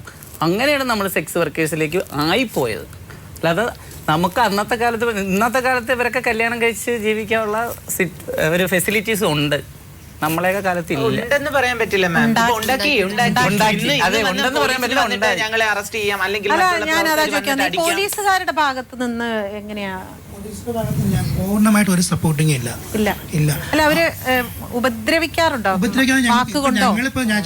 ഞങ്ങൾ ചെന്നിട്ട് ഞങ്ങൾക്ക് ഒരു മെയിലിലൂടെ ചെന്നിട്ട് ഫ്രണ്ട്സായിട്ട് ഞങ്ങളുടെ കാര്യങ്ങൾ പങ്കുവയ്ക്കാനോ ഞങ്ങളുടെ വീട്ടിലെ പ്രവർത്തനങ്ങളായാലും ആ വീട്ടിൽ വെളിയിൽ ആവശ്യമാണ് ഞങ്ങൾക്ക് പറയാൻ പറ്റില്ല. ഒരു സ്ത്രീയോട് ചെന്ന് ഞങ്ങളുടെ കാര്യങ്ങളെക്കുറിച്ച് ഞങ്ങളുടെ കമ്മ്യൂണിറ്റിയുടെ മാത്രമേ ഞങ്ങളുടെ പേഴ്സണൽ കാര്യങ്ങൾ ഞങ്ങൾക്ക് തുറന്ന് സംസാരിക്കാൻ പറ്റുള്ളൂ. അങ്ങനെ ഞങ്ങൾ പാർക്കിൽ അല്ലാതെ ഞങ്ങൾക്ക് വേറൊരു ഇടമില്ല. ഈ പാർക്കിലൊക്കെ ചെന്നിരുന്ന് ഇങ്ങനെ വെറുതെ സംസാരിച്ചിരിക്കുമ്പോൾ പോലീസ് പറഞ്ഞു, നിങ്ങളിവിടെ ഇരിക്കാൻ പാടില്ല, അവരൊക്കെ ഇരുന്നിട്ട് നിങ്ങൾ മാത്രം ഇരിക്കാൻ പാടില്ല. അവർ നിങ്ങളിവിടെ വന്നിരിക്കുന്നത് സെക്സ് വർക്കിനാണ് ഇവിടെ വന്നിരിക്കുന്നത്, നിങ്ങൾ ഇരിക്കാൻ പാടില്ല. പോലീസിൻ്റെ ഭാഗത്തു നിന്നാണ് ഏറ്റവും കൂടുതൽ ഞങ്ങൾക്ക് ഇവിടെ ഈ പ്രോബ്ലങ്ങൾ ഉണ്ടായിക്കൊണ്ടിരിക്കുന്നത്. നമ്മളിപ്പം പുറത്തോട്ട് പോകുമ്പോൾ തന്നെ ഒരു TGയെ കണ്ട് നമ്മൾ സംസാരിച്ചുകൊണ്ടിരിക്കുമ്പോൾ തന്നെ പോലീസുകാർ വന്നാൽ തന്നെ എന്താണ് അവിടെ നിൽക്കുന്നത്, നമ്മൾ സാറ് നമ്മുടെ ഫ്രണ്ടാണ്, ഡാൻസേഴ്സാണ്, നിൻ്റെയൊക്കെ ഡാൻസ് എന്തോ പരിപാടിയെന്ന് നമുക്കറിയാം എന്ന് പറഞ്ഞ് 2 ഭാഗത്തായിട്ടും അങ്ങോട്ട് ചോദിക്കും. പക്ഷേ പണ്ടൊക്കെ എന്ന് പറയുമ്പോൾ TGs എന്ന് പറഞ്ഞാൽ പോലീസായാലും നാട്ടുകാരായാലും എന്തെങ്കിലും പറഞ്ഞാൽ പ്രതികരിക്കത്തില്ല, അപ്പോൾ അടി തന്നാലും കൊണ്ടുകൊണ്ട് നിൽക്കും. പക്ഷേ ഇപ്പം അങ്ങനെയല്ല, ഇപ്പം എല്ലാവരും തിരിച്ച് പ്രതികരിക്കും. ഇപ്പം എന്നെ ആയാലും വേറെ TG ആയാലും പബ്ലിക് ആയാലും ആരെങ്കിലും വന്ന് നമ്മൾ ഉപദ്രവിക്കും, നമ്മൾ കഴുകുന്ന ഒരള്ളെങ്കിലും അള്ളാതെ പോകില്ല. പണ്ടത്തെ സംബന്ധിച്ച് അങ്ങനെയല്ല, നമ്മൾ അടിച്ചാൽ നമ്മൾ ഗാന്ധിജി പറഞ്ഞാൽ ഈ കവാലത്തിൽ അടിച്ചാൽ ഈ കവാലങ്ങളെ കാണിച്ചു കൊടുക്കുന്ന ഒരു സമ്പ്രദായം പണ്ട്. പക്ഷേ ഇപ്പോഴങ്ങനല്ല, നമ്മൾ ഒരടി അടിച്ചാൽ നമ്മൾ തിരിച്ച് 2 അടി അടിക്കും. നമ്മളിപ്പോൾ നേരത്തെ പറഞ്ഞതുപോലെ നമുക്ക് ഇനിയിപ്പോൾ ഗവൺമെൻറ് നമ്മൾ യാതൊരു ആനുകൂല്യങ്ങളും തന്നില്ലെങ്കിലും നമ്മളെ ഇങ്ങനെ ജീവിക്കാൻ അനുവദിക്കത്തില്ലെങ്കിലും ഞങ്ങൾ ഇങ്ങനെ ജീവിക്കൂ. ഞങ്ങളിപ്പം ഞങ്ങൾ TG എന്ന് പറഞ്ഞാൽ പുരുഷൻ്റെ ശരീരവും സ്ത്രീയുടെ മനസ്സുമായിട്ട് ജീവിക്കുന്നവരാണ്. നമ്മൾ സാരി എടുത്ത് ജീവിക്കണം, നമുക്ക് ഇഷ്ടപ്പെട്ട ഡ്രസ്സ് എടുത്ത് നമ്മൾ ജനിച്ച സ്ഥലത്ത് നമുക്ക് നടക്കണം. അതിന് ഏതൊരു നിയമം അംഗീകരിച്ചില്ലെങ്കിൽ ഞങ്ങൾ അങ്ങനെ നടക്കുള്ളൂ. ഈ സാരി എടുത്തോണ്ട് ഞാൻ എവിടെ വേണമെങ്കിലും സിറ്റിക്കകത്ത് പോകാം. ഞാൻ ശ്രീകുട്ടി എടുത്ത് പറഞ്ഞുകൊണ്ടിരിക്കുകയായിരുന്നു, നമുക്ക് പരിപാടി കഴിഞ്ഞ് ഇന്ന് നവരാത്രി വിഗ്രഹങ്ങൾ വരും, നമുക്ക് ഇതേ ഡ്രസ്സിൽ തന്നെ ഇസ്റ്റിപ്പോട്ടിൽ പോയി നമുക്ക് അതെല്ലാം കണ്ടിട്ട് വേണം പോകേണ്ടത്. അടിച്ചോടിക്കും, അത് നമുക്ക് പ്രശ്നമില്ല. ഒന്നും നഷ്ടപ്പെടാതെ നേടാൻ പറ്റത്തില്ല. ചിലപ്പോൾ അടി കൊള്ളും. ചിലപ്പോൾ ഗാന്ധിജി നമ്മൾക്ക് ഇന്ത്യക്ക് സ്വാതന്ത്ര്യം കിട്ടാൻ വേണ്ടി എന്തെല്ലാം സഹിച്ചിരിക്കുന്നത്, അതുപോലെ നമുക്ക് TGകൾക്ക് വേണ്ടിയിട്ട് PG-ക്ക് വേണ്ടിയിട്ട് സ്വാതന്ത്ര്യം കിട്ടാൻ വേണ്ടി മരിക്കാൻ കൂടി ഞാൻ തയ്യാറാണ്. ഞാൻ പറയാമല്ലോ, നാളെ വരുന്ന TG-കൾക്ക് അതൊരു സേഫ് ആയിരിക്കും. തീർച്ചയായിട്ടും ഒരാൾ രക്തസാക്ഷിയായാൽ മതി. അവർക്ക് വേണ്ടി നമ്മൾ കഷ്ടപ്പെടും. ശ്രമത്തിന്റെ ഫലമായിട്ടാണല്ലോ ഇത്രയെങ്കിലും ഞങ്ങൾക്ക് ഇവിടെ സംസാരിക്കാൻ. ഫോട്ടോയിലും വെക്കുമല്ലോ അവര് പക്ഷെ ഒരാളല്ല, രക്തസാക്ഷികൾ ഒരുപാടുണ്ട്, ഒരുപാട് രക്തസാക്ഷികളുണ്ട് ഇവിടെ. ഇതൊന്നുമില്ല, ഞങ്ങളൊക്കെ ഇപ്പൊ വന്നതാണ്. ഞങ്ങളെക്കാട്ടും പക്ഷെ നിങ്ങളെക്കാൾ കൂടുതൽ അനുഭവിച്ചത് എനിക്ക് തോന്നുന്നു കുറച്ചുകൂടി പഴയ ആളുകൾ. നിങ്ങൾക്ക് കുറച്ചുകൂടി പറയാനും ഒക്കെ വേദികളുണ്ട് അല്ലേ? ഈ പറയുന്ന മാതിരി ഇപ്പം സൂര്യ തന്നെ ടെലിവിഷൻ മേഖലയിൽ കൂടെ ഒരുപാട് ആളുകൾക്ക് അറിയാം. എനിക്ക് തോന്നുന്നു മറ്റുള്ളവരുടെ അത്രയും അനുഭവിക്കേണ്ടി വന്നിട്ടുണ്ടാവില്ല ഈ കാലഘട്ടത്തിൽ. അതെ, ഈ പുതിയ തലമുറയിൽ അങ്ങനെ ഒരു പ്രശ്നമില്ല. പക്ഷെ എന്റെയൊക്കെ കൊച്ചുരുത്തി ഞാൻ ഒരുപാടൊക്കെ അനുഭവിച്ചിട്ടുണ്ട്. എന്റെയും സീതളിന്റെയൊക്കെ അന്ന് പ്രോജക്റ്റുകളൊന്നും ഇല്ല, ആകെയുള്ള ഒരു MSM പ്രോജക്റ്റ് ആണ്. ഇന്നെന്ന് വെച്ചാൽ കേരളത്തിൽ 14 ജില്ലകളിലും 2-3 MSM പ്രോജക്റ്റ്, TG പ്രോജക്റ്റ് ഉണ്ട്. പക്ഷെ അന്നെന്ന് പറഞ്ഞാൽ ഒരേ ഒരു MSM പ്രോജക്റ്റ്. അന്ന് TG എന്തുവാ, ഗെയ് എന്തുവാ, ഗോത്തി എന്തുവാ, പന്തി എന്തുവാ ആർക്കും അറിയില്ല. ഒള്ളി MSM, അത് മാത്രം. ആ MSM ആണ് ഇന്ന് ഈ TG-യിൽ വന്ന് നിൽക്കുന്നത്. ഗവൺമെന്റ് ഭാഗത്തുനിന്ന് ഒരുപാട് സപ്പോർട്ട് ചെയ്യുന്ന ഉയർന്ന ഉദ്യോഗസ്ഥരുണ്ട്. ഇപ്പോഴത്തെ ഹ്യൂമൻ റൈറ്റ്സ് കമ്മീഷണറായിട്ടുള്ള ശ്രീജിത്ത് സാർ ട്രാൻസ്ജെൻഡേഴ്സിന് ഒരുപാട് സപ്പോർട്ട് ചെയ്യുന്ന ഒരു വ്യക്തിയാണ്. അതുപോലെ തന്നെ സോഷ്യൽ ജസ്റ്റിസ് മിനിസ്റ്റർ മുനീർ സാറും ഒരുപാട് നല്ല മനസ്സോടെ ഇതിൽ ഏറ്റവും സന്തോഷകരമായ ഒരു വാർത്ത എന്ന് പറയുന്നത് ഒരു അവയർനെസ്സിന് വേണ്ടിയിട്ട് ലയോള കോളേജ്, തിരുവനന്തപുരത്തുള്ള ലയോള കോളേജിൽ എന്നെ വിളിച്ചിട്ടുണ്ടായിരുന്നു. എന്റെ കൂട്ടുകാരികളാണ് എന്നെ വിളിച്ചത്. അങ്ങനെ അവിടെ ഒരു 300ഓളം കുട്ടികൾ എന്റെ മുമ്പിൽ ഉണ്ടായിരുന്നു. ഈ ഭാഗത്ത് എന്നെ ശീതലിനെ വിളിച്ചു. ശീതലിന് വരാൻ പറ്റിയില്ല, ഞാൻ മാത്രമേ ഉണ്ടായിരുന്നു. ഞാനും എൻ്റെ ഹസ്ബൻഡും ഉണ്ടായിരുന്നു. ഞാൻ തന്നെ ആദ്യമായി പേടിച്ചു പോയി. കാരണം ഈ 300ഓളം കുട്ടികൾക്ക് ഞാൻ എന്ത് അവയർനെസ് കൊടുക്കാൻ? ഞാൻ എൻ്റെ ലൈഫിലൂടെ ഞാൻ അവർക്ക് ഞങ്ങളുടെ കാര്യങ്ങൾ, അല്ലാതെ ഒരു മീഡിയയിൽ കാണിച്ചതോ അല്ല, ഒരു പത്രത്തിൽ എഴുതിയതോ, ഒരു നെറ്റിൽ നിന്ന് എടുത്തതോ അല്ല ഒരു TG-യുടെ ജീവിത കഥ അല്ലെങ്കിൽ TGs എന്നിലൂടെ ഞാൻ എല്ലാവരുടെയും കാര്യങ്ങൾ ഒരു ചുരുക്കം പറഞ്ഞു കൊടുത്ത് തീർന്നപ്പോൾ അവർ എന്നോട് പറഞ്ഞ് എനിക്ക് ഏറ്റവും സന്തോഷം, ഞങ്ങളെപ്പോലെ നിങ്ങളെ സ്നേഹിക്കുന്ന കുറേ പേര് കോളേജുകളിലുണ്ട്. എല്ലാ കോളേജുകളിലും ഞങ്ങൾ ഇത് പറയുകയും നിങ്ങൾക്ക് ഐഡന്റിറ്റിക്ക് വേണ്ടി ഞങ്ങൾ സംസാരിക്കാന്ന് പറഞ്ഞിട്ടുണ്ട്. അതുകൊണ്ട് ഈ TG ഫെസ്റ്റ് ആയ നവംബർ 20-ന് ട്രാൻസ്ജെൻഡർ ഫെസ്റ്റിന്റെ അന്ന് ആ കോളേജിലെ എല്ലാ ആൺകുട്ടികളും പെൺവേഷത്തിലും പെൺകുട്ടികൾ ആൺവേഷത്തിലും വന്ന് ഞങ്ങൾക്ക് വേണ്ടി സംസാരിക്കാന്ന് പറഞ്ഞിട്ടുണ്ട്. ഇപ്പോഴത്തെ യൂത്ത് വളരെ ഇപ്പൊ ശാസ്ത്ര സാഹിത്യ പരിഷത്ത് അങ്ങനെയുള്ള ദിശ അങ്ങനെയുള്ള ഓർഗനൈസേഷൻസ് ഒക്കെ ഇത്തരം വിഷയങ്ങൾ ചർച്ച ചെയ്യാനായിട്ട് പലരും ശ്രമിക്കുന്നുണ്ട്. അത് തന്നെയാണ് എനിക്ക് അവസാനം കൺക്ലൂഡ് ചെയ്യുമ്പോൾ ചോദിച്ചത്, ഇതിന് എന്താണ് ഇനി ചെയ്യാൻ ഉദ്ദേശിക്കുന്ന കാര്യങ്ങൾ? തീർച്ചയായിട്ടും ഗവൺമെന്റൽ ലെവലിൽ ഇത്തരം പോളിസീസ് ഒക്കെ എടുക്കുന്നുണ്ടെങ്കിൽ ശരത്ത് പറഞ്ഞ പോലെ അതൊരു എക്സ്പേർട്ട് കമ്മിറ്റിയും അതുപോലെ തന്നെ കമ്മ്യൂണിറ്റി എന്നുള്ള ആളുകളെയൊക്കെ ഇതിൽ പാർട്ടിസിപ്പേറ്റ് ചെയ്ത് തന്നെ ചെയ്യണം. എങ്കിൽ മാത്രമേ സമഗ്രമായിട്ട് ഇവരുടെ പ്രശ്നങ്ങൾ ഉൾക്കൊള്ളാൻ സാധിക്കുകയുള്ളൂ. പിന്നെ രണ്ടാമതായിട്ട് നിയമപരമായിട്ടുള്ള എല്ലാവിധ ആനുകൂല്യങ്ങളും എല്ലാ വിഭാഗത്തിലെ ആളുകൾക്ക് നൽകുന്നത് പോലെ തന്നെ ഇത് റിലീജിയസ് മൈനോറിറ്റീസ് കിട്ടുന്ന പോലെ തന്നെ സെക്ഷൽ മൈനോറിറ്റീസ് കിട്ടാനുള്ള കോൺസ്റ്റിറ്റ്യൂഷണൽ അവകാശമുണ്ട്, അതും നൽകണം. അങ്ങനെ പിന്നെ പൂർണ്ണമായും ഈ എല്ലാ സംവിധാനങ്ങളിലും ഒരു എല്ലാ വിഷയങ്ങളും പഠിക്കാനുണ്ടല്ലോ, ആ വിഷയത്തിൻ്റെ കൂട്ടത്തിലേക്ക് ഈ വിഷയത്തെയും കൂടി ആഡ് ചെയ്ത് കഴിഞ്ഞാൽ എല്ലാ മേഖലയിലും ഡോക്ടേഴ്സിനായാലും പോലീസ് ഓഫീസേഴ്സിനായാലും അഡ്വക്കേറ്റ്സിനായാലും ടീച്ചേഴ്സിനായാലും അവരുടെ ആ പഠന പ്രക്രിയയിലെ കരിക്കുലത്തിൽ അത് ഇൻക്ലൂഡ് ചെയ്ത് കഴിഞ്ഞാൽ ഇതൊരു സമൂഹത്തിൻ്റെ ഭാഗമായി മാറും എന്ന് തന്നെയാണ് വിശ്വസിക്കുന്നത്. ഫ്യൂച്ചർ എന്തൊക്കെയാണ് പ്ലാൻ? എൻ്റെ ഫ്യൂച്ചർ പ്ലാൻ നമ്മുടെ സമൂഹത്തിന് വേണ്ടി ജീവിക്കണമെന്ന് മാത്രം ഇപ്പോൾ എൻ്റെ ആവശ്യം. കാരണം ഇതുവരെ എൻ്റെ കുടുംബമായിരുന്നു. കുടുംബം കൈയൊഴിഞ്ഞതിലോട് എനിക്ക് കമ്മ്യൂണിറ്റിക്ക് വേണ്ടി, അന്നും ഇന്നും ഞാൻ കമ്മ്യൂണിറ്റിക്ക് വേണ്ടിയാണ്. കമ്മ്യൂണിറ്റിയുടെ എന്ത് കാര്യത്തിന് വേണ്ടിയും മുന്നോട്ട് വരണം. എന്തെങ്കിലും എൻ്റെ രീതിയിൽ ഉണ്ടായാൽ അത് കമ്മ്യൂണിറ്റിക്ക് വേണ്ടി ചിലവാക്കണം. കമ്മ്യൂണിറ്റി എന്താ പറയുക, ഇന്ന് പണ്ട് എന്നെ പറഞ്ഞിട്ടുള്ളത് എൻ്റെ വീട്ടുകാർ ഒരുപാട് കേട്ടിട്ടുണ്ട്, അത് ഞാനായിട്ട് മാറ്റിയെടുത്തു. അതുപോലെ കമ്മ്യൂണിറ്റിക്ക് ഒരു താങ്ങായിട്ട് നിന്ന് കമ്മ്യൂണിറ്റിയുടെ സ്ട്രെങ്ത് വരുത്താൻ വേണ്ടി കൂടെ ഉണ്ടാവണമെന്നാണ് എൻ്റെയും എൻ്റെ ഭർത്താവിൻ്റെ അഭിലാഷം.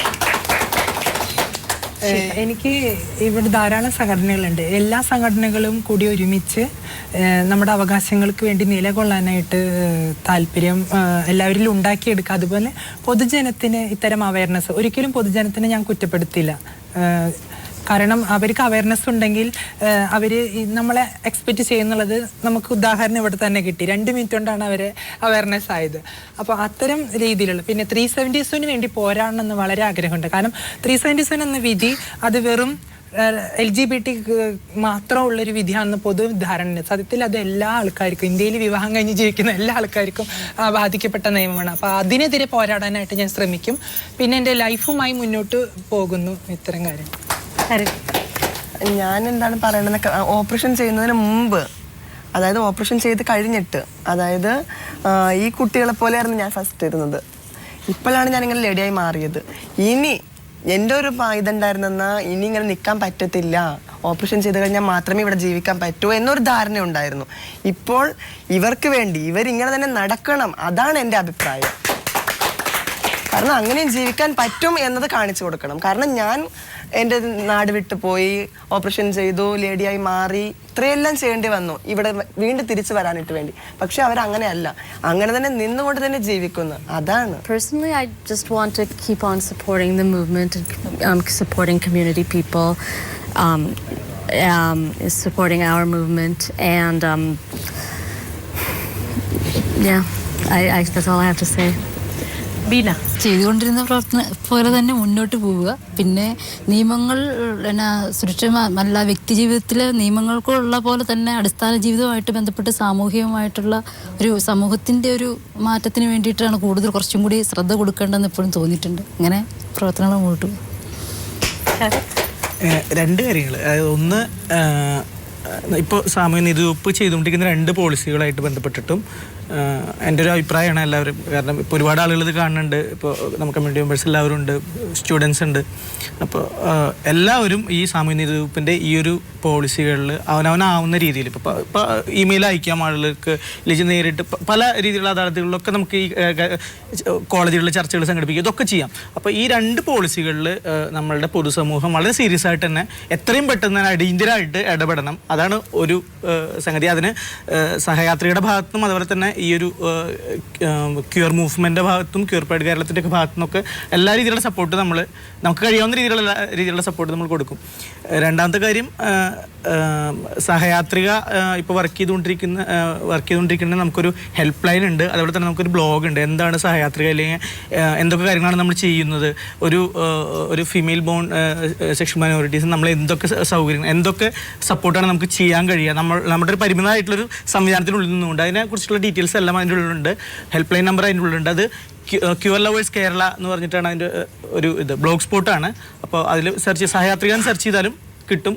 ഫേസ്ബുക്കിലും സഹയാത്രിക എന്നുള്ള പേരിൽ ഉണ്ട്. അപ്പോൾ ഈ ഒരു ആരെങ്കിലും നമ്മുടെ ഏതെങ്കിലും സുഹൃത്തുക്കൾ, പെൺകുട്ടികൾ ഇത്തരത്തിലുള്ള ആശങ്കകളും ഒക്കെ ഉള്ള ആളുകളുണ്ടെന്ന് വെച്ചിട്ടുണ്ടെങ്കിൽ ദയവ് ചെയ്തിട്ട് അവരോട് പറയുക, ഇത്തരത്തിലുള്ള സംഘടന പ്രവർത്തിക്കുന്നുണ്ട്, നിങ്ങൾക്ക് നമ്മളെ കഴിയുന്ന രീതിയിൽ ഇപ്പോൾ എഡ്യൂക്കേഷൻ സപ്പോർട്ട് ആയിക്കോട്ടെ, അതുപോലെ തന്നെ ഇപ്പോൾ ചെറുതായിട്ട് എന്തെങ്കിലും തൊഴിൽപരമായിട്ട് ഇപ്പോൾ സ്വയം തൊഴിൽ എന്തെങ്കിലും തുടങ്ങണമെങ്കിൽ തന്നെ നമുക്ക് അത്യാവശ്യത്തിന് പറ്റുന്ന രീതിയിൽ നമുക്ക് ഫിനാൻഷ്യലി സപ്പോർട്ട് ചെയ്യാൻ പറ്റും. നിയമപരമായിട്ട് ഇപ്പോൾ അഡ്വക്കേറ്റ് ആശ പോലുള്ള ആളുകളുണ്ട്, ഇല്ലെങ്കിൽ ഒരുപാട് വക്കീൽ സുഹൃത്തുക്കളുണ്ട്. അവരെല്ലാം സഹായങ്ങൾ നമുക്ക് നേടാം. ഏത് കോടതിയിൽ വേണം പോകാനുള്ള സംവിധാനം നമുക്ക് ഉണ്ടാക്കാൻ പറ്റും. അതിന് എല്ലാ രീതിയിലുള്ള സപ്പോർട്ട് നമുക്ക് കൊടുക്കാൻ പറ്റും. മൂന്നാമത്തത്, ഈ ഞാൻ നേരത്തെ പറയാൻ വിചാരിച്ച കാര്യമായിരുന്നത്, ക്യൂർ പ്രൈഡ് കേരളം എന്ന് പറഞ്ഞൊരു ഗ്രൂപ്പ് ഓൾറെഡി നിലവിലുണ്ട്. അത് ഇന്ത്യയിൽ ഈ ഒരു IPC 376 ആയിട്ടുള്ള വിധി വന്നപ്പോൾ, ഡൽഹി ഹൈക്കോടതി വിധി വന്ന സമയത്ത് ഒരു ആഹ്ലാദ പ്രകടനം എന്നുള്ള ലെവലിൽ ആരംഭിച്ചൊരു ഗ്രൂപ്പാണത്. അത് ഇന്ത്യയിൽ എല്ലായിടത്തും പ്രൈഡുകൾ, ലോകത്തെമ്പാടും നടക്കുന്ന ഒരു സംഗതിയാണ് പ്രൈഡ് മാർച്ചുകൾ. ജൂലൈ മാസങ്ങളിൽ നടക്കുന്നത്. അപ്പോൾ LGBT പ്രൈഡ് ആണ്. ഇപ്പോൾ LGBTQIA ഒക്കെ വരെയായി. അതായത് ഇന്റർസെക്സ് ഇല്ലെങ്കിൽ അസെക്ഷൽ എന്നുള്ള ആളുകളായി, ജെൻഡർ ക്യൂർ ആയിട്ടുള്ള ആളുകളുണ്ട്. അങ്ങനെ ഭയങ്കര ഡൈവേഴ്സ് ആയിട്ടുള്ള ലിംഗലൈംഗിക വ്യത്യസ്തതകളുള്ള ആളുകളൊക്കെ ചേരുന്ന ഒരു ഗ്രൂപ്പാണത്. അതിനും ഫേസ്ബുക്കിൽ ഈ രീതിയിലുള്ള ഒരു ഗ്രൂപ്പുണ്ട്, ക്യൂർ പ്രൈഡ് കേരള എന്ന് പറഞ്ഞിട്ട്. നിങ്ങളെല്ലാവരും ആ ഒരു ഗ്രൂപ്പിൽ അംഗമാവണം. അതുപോലെ തന്നെ നമ്മൾ അടുത്ത വർഷം നമ്മൾ പ്രൈഡ് ഇപ്പോൾ ഈ കോഴിക്കോട് നടന്നു, തൃശ്ശൂരാണ് പ്രൈഡ് തുടങ്ങിയത്. തൃശ്ശൂർ 2 കൊല്ലം നടന്നു, കൊച്ചിയിൽ നടന്നു, കോഴിക്കോട് നടന്നു, കഴിഞ്ഞുള്ള തിരുവനന്തപുരത്ത് നടന്നു. ഇനി നമ്മൾ അടുത്തൊരു ജില്ലയിലേക്ക് ഈ ഒരു വ്യത്യസ്തതകളുടെ രാഷ്ട്രീയം പറയുന്ന ഒരു മൂവ്മെൻറ്റ് കൊണ്ടുപോകാനായിട്ട് ആഗ്രഹിക്കുന്നുണ്ട്. എല്ലാവരുടെയും സപ്പോർട്ട് നമുക്ക് ആവശ്യമുണ്ട്. അപ്പോൾ ഫേസ്ബുക്കിലൂടെയും അല്ലാതെയും ഒക്കെ നമ്മളായിട്ട് ബന്ധപ്പെടുക. ഈ ഒരു curepridekerala@gmail.com എന്ന് പറഞ്ഞിട്ടുള്ള മെയിലിലേക്ക് ഇമെയിൽ അയക്കുകയാണെങ്കിൽ നമ്മളായിട്ട് കണക്ട് ചെയ്യാൻ പറ്റും. ഫേസ്ബുക്കായിട്ടും ഇല്ലെങ്കിൽ നേരിട്ടും നമ്മുടെ കമ്മ്യൂണിറ്റി മെമ്പേഴ്സ് എല്ലാവരായിട്ടും കണക്ട് ചെയ്യാൻ പറ്റും. അപ്പോൾ ആ ഒരു സംഗതി ഉണ്ടാക്കാൻ. രഞ്ജിനി പറയൂ, എന്തൊക്കെയാണ് ഇനി സമൂഹത്തിൽ നിന്ന് പ്രതീക്ഷിക്കുന്നത്? സമൂഹത്തിൽ നിന്ന് എനിക്കിപ്പം വീട്ടിൽ പ്രോബ്ലം ഇല്ലാത്തതുകൊണ്ട് വീട്ടിൽ നിന്നുകൊണ്ട് ട്രിവാൻഡ്രത്ത് തന്നെ, അല്ല ഈ നാട് വിട്ടു പോയി ഒരു കാര്യവും സാധിക്കാൻ എനിക്കില്ല. ഈ നാട്ടിൽ നമ്മൾ അംഗീകരിച്ച് ഈ വരുന്ന തലമുറയ്ക്കെങ്കിലും നമ്മൾ അനുഭവിച്ച ദുഃഖം അവർക്കുണ്ടാവാൻ പാടില്ല. അതൊന്നാമത്തെ കാര്യം. പിന്നെന്ന് പറഞ്ഞാൽ ഈ നിർബന്ധിത വിവാഹം, ഞാൻ TG ആണ്, എനിക്ക് വിവാഹം വേണ്ട എന്ന് അവർ കുടുംബത്തിൽ അവർ തുറന്ന് പറഞ്ഞ് ഈ നിർബന്ധിത വിവാഹം കഴിച്ച് ഒരു പെൺകുട്ടിയുടെ ജീവിതവും കൂടി ഇല്ലാതാക്കാതെ അവരെ ഇഷ്ടത്തിന് ട്രാൻസ്ജെൻഡേഴ്സിൻ്റെ ഇഷ്ടത്തിന് തന്നെ വിടണം എന്നാണ്. അതിനൊക്കെ വേണ്ടിയാണ് ഇനി ഒയാസിസ് കൾച്ചറൽ സൊസൈറ്റിയുടെ ഒരു പ്രസിഡന്റ് എന്നുള്ള ലേബലിൽ എൻ്റെ ഒരു പ്രവർത്തനം. പിന്നെ ഞാൻ സാരി ഇവിടെ ഇങ്ങനെ ഇറങ്ങുന്നതിന് മുൻപ് എനിക്ക് ഏറ്റവും കൂടുതൽ എൻ്റെ അമ്മയാണ് ഇഷ്ടം. അപ്പോൾ ഈ അമ്മ മകളെന്നൊക്കെ പറഞ്ഞല്ലേ, അതെന്ന് പറഞ്ഞാൽ സംരക്ഷണമാണ്. സംരക്ഷണത്തിൻ്റെ ഭാഗമായിട്ടാണ് അമ്മ മകളെന്ന് പറയുന്നത്. അതുപോലെ ഞങ്ങൾക്ക് സാരി ഉടുത്ത് നടക്കണമെന്ന് എനിക്കൊരു ആഗ്രഹം തോന്നിയപ്പം ഞങ്ങൾ പോയി ചേല ചേർന്നതാണ് നാറുകോവിൽ. അമ്മയുടെ പേരല്ല ലൗലിയമ്മ. ആ അമ്മയ്ക്ക് എന്തെങ്കിലും വൈകായികയോ എന്തെങ്കിലുമൊക്കെ പ്രോബ്ലംസോ ഹോസ്പിറ്റൽ കേസോ ഒക്കെ വരുമ്പോഴത്തേക്ക് ഞങ്ങളാൽ കഴിയുന്ന രീതിയിൽ ഞങ്ങൾ ഓർഗനൈസേഷൻ്റെ കീഴിൽ ഞങ്ങൾക്ക് ഒരുപാട് കമ്മ്യൂണിറ്റി ഉണ്ട്. ഹോസ്പിറ്റൽ കാര്യത്തിന് ആളായിട്ട് അങ്ങനെയുള്ള സഹായങ്ങൾ ചെയ്യാനുള്ള ആഗ്രഹങ്ങൾ നമ്മളെ കമ്മ്യൂണിറ്റിക്ക് ഇടയ്ക്ക് എന്തെങ്കിലുമൊക്കെ പ്രശ്നങ്ങൾ ഫണ്ട് ഞങ്ങൾക്ക് കുറവാണ്. ഞങ്ങളുടെ ഓർഗനൈസേഷന് ഫണ്ട് സ്വരൂപിച്ച് നല്ല നല്ല കാര്യങ്ങൾ ഇനി മുമ്പോട്ട് ചെയ്യാനാണ് ആഗ്രഹം. നിങ്ങളിൽ ആരെങ്കിലും പാട്ട് പാടുമോ? ദഹലീസ് പേ मेरे दिल की जो रखे है तूने कदम, तेरे नाम पे मेरी जिंदगी लिख दी मेरे हमदम, हर सीखा मैंने जीना, जीना कैसे जीना, हर सीखा मैंने जीना मेरे हमदम, न सीखा कभी जीना, जीना कैसे जीना, न सीखा कभी तेरे बिना हमदम.